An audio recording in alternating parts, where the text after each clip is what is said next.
Hey everybody, this is Robert from Black Belt Gaming. I hope you had a nice and safe Halloween for those of you that celebrated.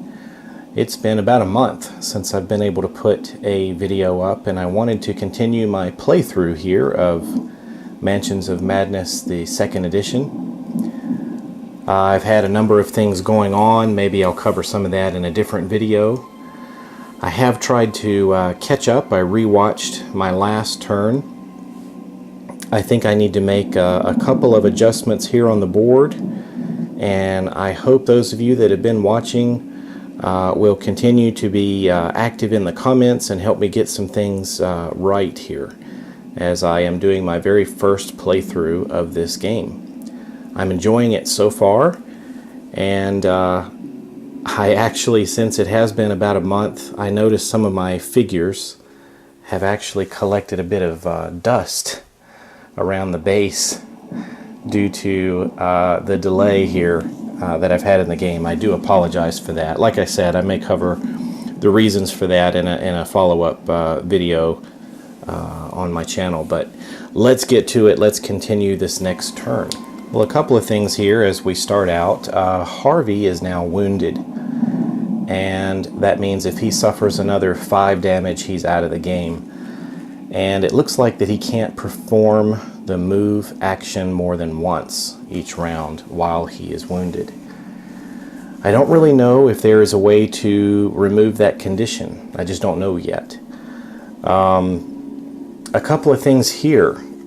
Reading through the rule book, I missed the part about how walls affect fire. It was a little bit tucked away from me when I glanced through the rules and did a read through or two before. So this tile, thanks to some of you viewers, have indicated to me that the fire would not have spread through this way. But it looks like we are correct in having the fire here, and then the adjacent tile here where the Dark Druid took a point of damage. So let me remove this one. And then I needed to remind myself that Harvey, the cause of all this was the fact that he dropped his lantern. So his lantern is no longer in his inventory. It's actually sitting here on the floor in the bathroom, along with the flames. Jenny and Harvey are in there. The Dark Druid is, well, he's catching fire out in the hallway. So let's start the turn. One question I had for myself right away was regarding this medical textbook that's in Jenny's possession. If she attempted some sort of action to remove a face-down damage, it doesn't look like that's going to have any effect on Harvey right now.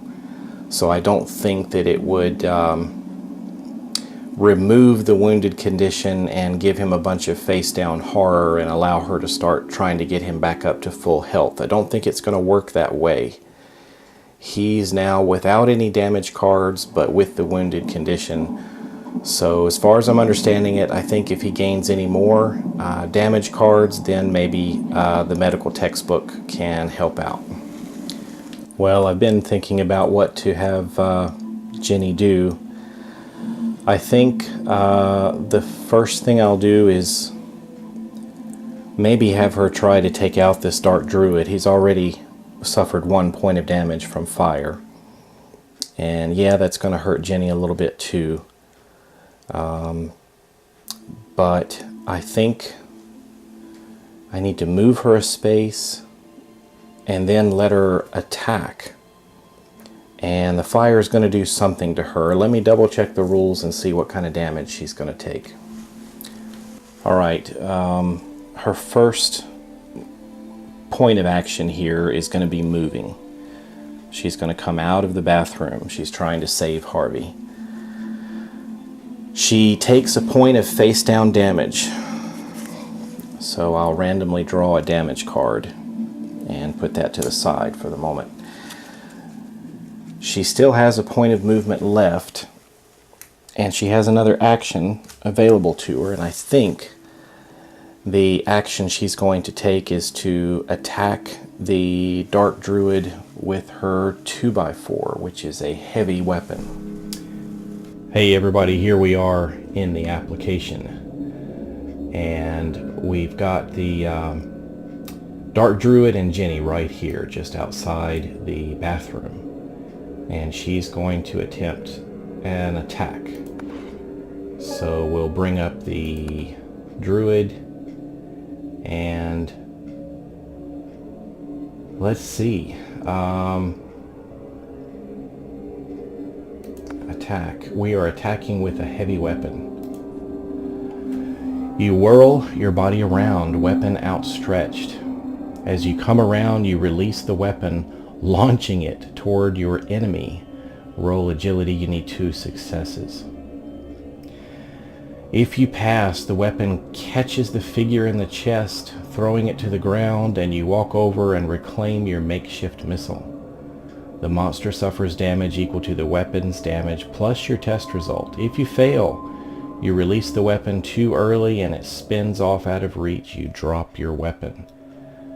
Alright, let's see what she can do. Alright, so Jenny is spinning around and hurling this 2x4 right at the head of this Dark Druid. So we need to make an agility test for her. She's pretty good at agility with 4 dice.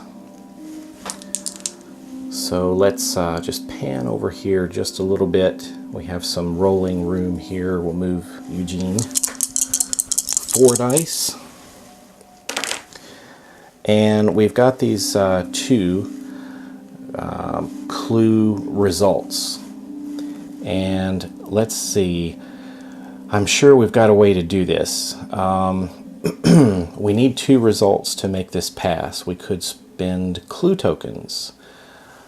I think Jenny has an ability that if she has no clues, she gets 2 clues and discards 1 horror. So let's let her start spending her clue tokens. So 2 clues off of Jenny to make that both successes there. So with these 2 clue tokens spent, Jenny's going to do the weapon damage plus her test result. So that's going to be a total of 4. And she does reclaim the weapon. So let's go to the application. Alright, so here we are. She passed the test, and it says the weapons damage plus your test result. So that's enough to discard the Dark Druid. So we'll confirm that. Dark Druid is out of there. Alright, so Jenny just destroyed the Dark Druid. However, she took an action in a burning area that was not movement. So she takes another face down damage, and she has 1 point of movement available to her. Well, I don't want her to stay in the fire, so let's move her over here 1 space, and I think that will end it for Jenny. And we're ready to go back to Harvey Walters. He'd probably like to reclaim his lantern, but the room is on fire at the moment. I wonder if we should have him maybe attempt to put out the flames. I believe that is a agility test to put out the fire. And for each success, I think he can remove 1 of these tokens. Let me double check that to make sure. Well, here it is. Let's see, right here. As an action, an investigator may attempt to extinguish the flames by testing agility. For each success result, he may discard fire from his space or a space he moves into later during the round. Fire discarded by this effect does not cause the investigator to suffer damage. So, a timing question there. Let's say that Harvey got really lucky and he got 2 successes. And I'm going to move this so we can see the board. Well, one of those successes could take this one out. But then let's say Harvey spent his movement and moved into here. Timing. Does he put out the flames first? Or does his movement cause him to take a point of damage and then the flames are put out? I'm not really sure which way that should go, because both of them seem to indicate that he wouldn't be damaged by putting the fires out in this manner. So maybe he could put out both. Let's go ahead and give it a roll here and see what kind of results we get. He's kind of slow, right? Well, he's always been kind of slow in the agility department. Let's give it a roll. He's got 2 dice here. Hopefully he can get something. Well, we've got 1 success and 1 clue. We could spend one of those, or we could use his cigarette, his lucky cigarette case. Why don't we use his case?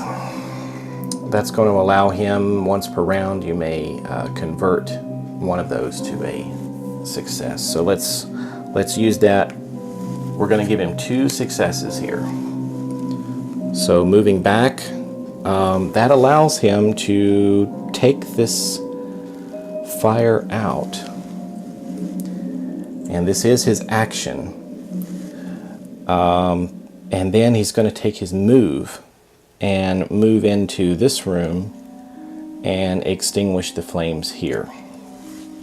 And I don't think he took any additional damage, but let me know if that's wrong. The bad thing is he left his lantern behind. But I think that's all Harvey can do now. All right, so with our investigators completing their actions, I think we're ready to move on. We just killed a dark druid and put out some fires. At least the fires are out now, so let's continue. Make sure there's nothing I can set fire. I don't see anything for putting out flames. Maybe I have to indicate it later. So it's the Mythos phase now. The fire spreads out of control. Actually, we're going to say fire extinguished. You had not noticed before, but there's something strange about the walls in this room. This Mythos event affects each investigator in the entry hall. Let me take a look at the map here and see. I think we're lucky. We are not in the entry hall. Harvey's actually up here at the top of the map in the hall corner. And Jenny is in the hall end over here. So there's no effect. Hey, there we go. Well, that's going to end it for the Mythos phase and bring us back to the investigators. Well, wouldn't you know it, we got kind of lucky there at the end. We were able to put out the fire and kill the dark druid. And, you know, Jenny got burned a bit, but she did what was necessary, and Harvey was able to follow along and put out the fire. So maybe we'd like to get back in there and get that lantern. I don't know. But we definitely need to keep exploring, because I'm sure some more bad things are on their way. Well, let me know what you think of the episode here, what mistakes were made, if any, and I'll look forward to continuing this playthrough. I really want to finish this and see what happens. I have not watched any other playthroughs of this, so I don't know what happens. This is a completely blind playthrough, so will the investigators make it to the end? And if they do, what's the final conflict? I have no idea.